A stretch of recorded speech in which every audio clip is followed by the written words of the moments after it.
Hi, Dr. Soroyce with Mystical Professor. Hope you're doing well on this TGIT. Here to talk to you about the power of command.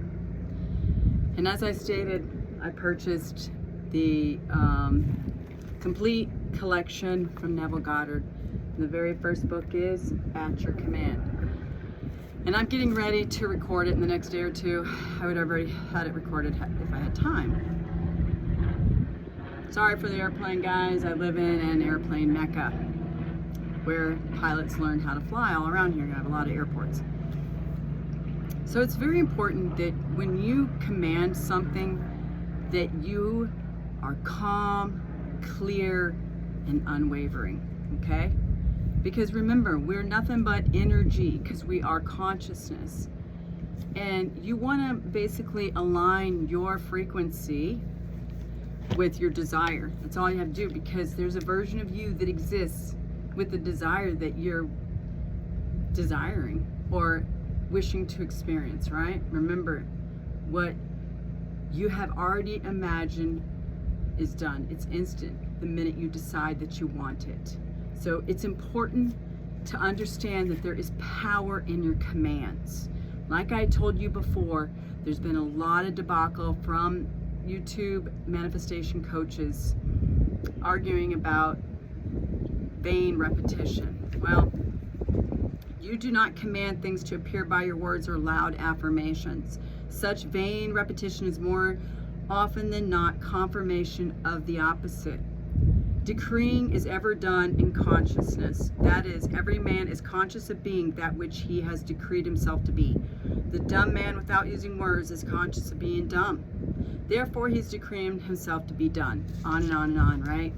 So again, you want to make your commands to, obviously imply with intention that, and because you don't want to react out here in a way that it is going to contradict what you are choosing to manifest or experience in your reality, okay? The science has proven that employing your intentions with regulated breath work, because we have neuroimaging science today. Poor Neville didn't have that in his day, but he always declared that science would prove him, and science has proven him to be right. He was right about everything.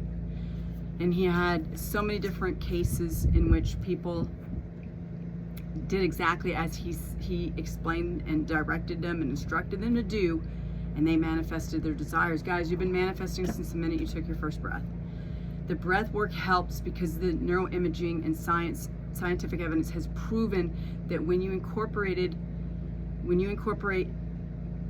regulated breath work with your visualization intention, that it's going to impress in your subconscious, and you're going to manifest it 37% faster than without breath work, okay? And we already know now that robotic affirmations are basically ineffective.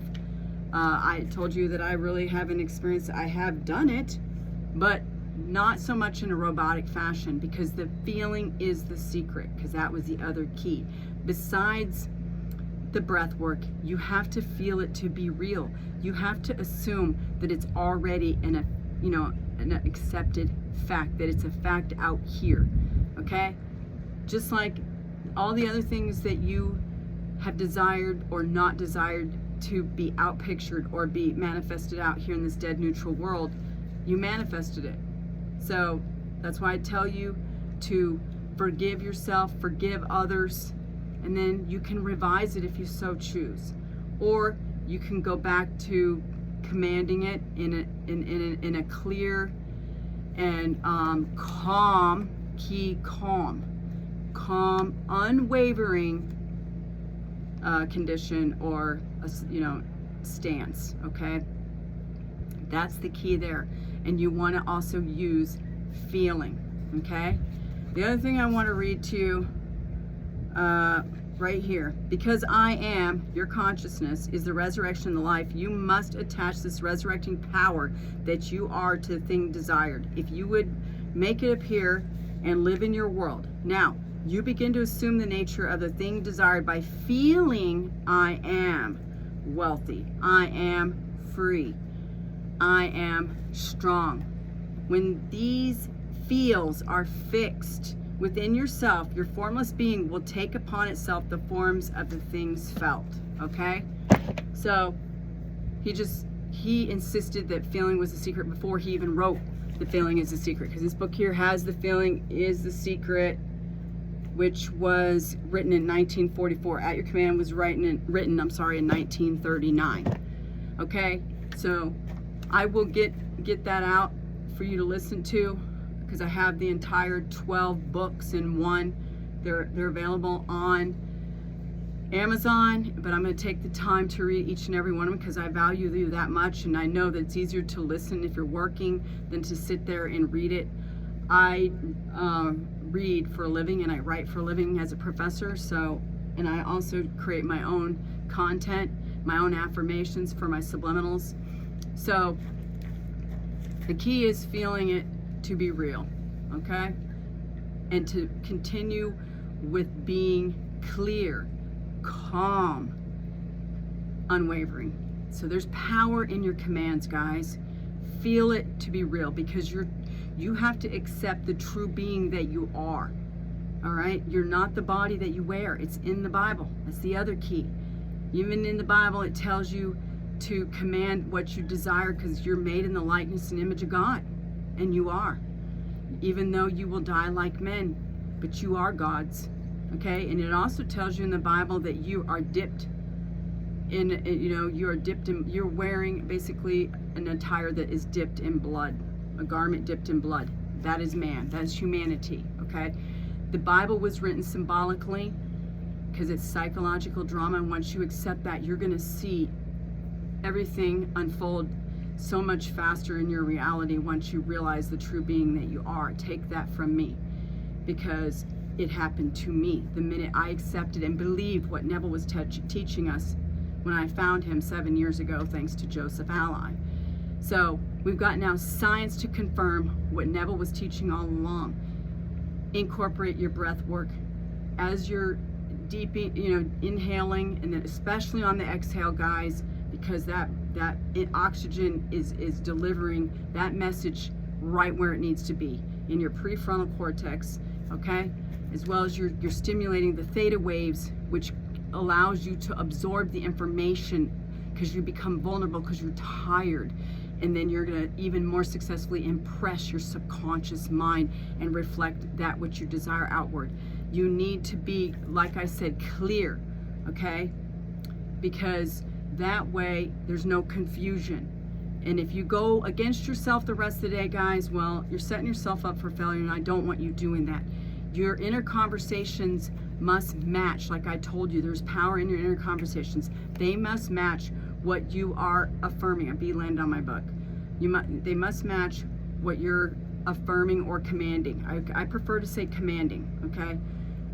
It all has to be in alignment, like I told you, so that you don't send out mixed signals, especially to your subconscious mind. If you're saying in one, in your meditation throughout, the course of the day, if you do it once in the morning and once at night, and you don't get a chance any other time to do it, and then, throughout the day, you're speaking against yourself, well, guess what? That it's going to take even longer for you to create the reality or the desire that you're wanting to experience, because you're contradicting yourself, because you are the source. You cannot change it. You're a co-creator with God. You are the creative power. You are the operant power. Okay? I'm sorry, this is a fact. He's on 24/7. He's listening 24/7. God, infinite intelligence, universe, however you want to consider him to be. I choose to believe in God. I always have. I've seen the being meditating me. I'm not bragging, because you can do the same thing, because it's in the silence that I observed the being. It's in the silence that I've experienced visions. It's in the silence that I've experienced different mystical experiences while my mind and body has been calm. All right? So if you have any requests for subliminals, let me know. I'm also going to get this At Your Command spoken into audio form for your convenience as soon as I get a chance. I plan on doing a collaboration with Pierre tomorrow where we're going to talk about manifesting big items, house, car, health, whatever it may be, and you're welcome to join us. And please remember to like, share, comment, subscribe, because I am your favorite YouTube professor. Take care. This is Dr. Schwartz, the Mystical Professor, and I love each and every one of you, and I assume you're living your best life now.